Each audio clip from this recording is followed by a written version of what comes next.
Au nord du Burkina Faso, un homme a stoppé à lui seul la progression du désert. Son nom, Yacouba Sawadogo. Il a planté des milliers d'arbres qui ont formé une forêt incroyable pour le bonheur de son village, Nabi Kamara.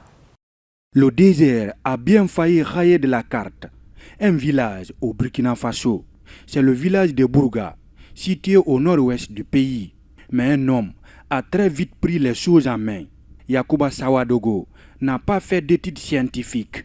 Pourtant, la prouesse qu'il a réalisée a ébahi le monde entier. Il a arrêté la progression du désert dans son village en travaillant la terre pour y planter des arbres. Au départ, tout le monde, y compris le chef du village, le prenait pour un fou.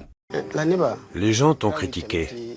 Ils ont dit que ce que tu faisais, ce n'était pas bien, que c'était contre les règles.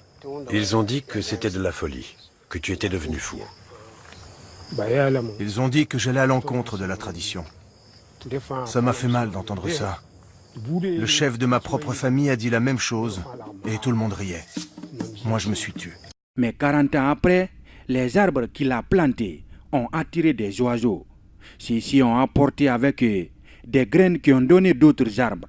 Et le désert du vieux Yacouba a fini par ressembler à une vraie forêt. Voici mon tout premier arbre. Je l'ai planté ici il y a 38 ans.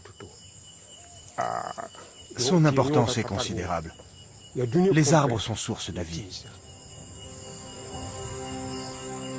Méprisé au départ par tout le village, Yacouba Sawadogo est devenu de nos jours un vrai héros dans son village. Sa forêt transforme aujourd'hui le microclimat pour le bonheur des habitants de Bourga. En plus d'avoir arrêté la progression du désert, Yacouba avait aussi fait de l'agriculture, où il a planté des hectares de blé qui permettent aujourd'hui de nourrir tout son village. Son exploit est enseigné aujourd'hui dans tout le Sahel. Et la stratégie du vieux Yacouba a été récemment expérimentée au Niger pour lutter contre la famine et la progression du désert.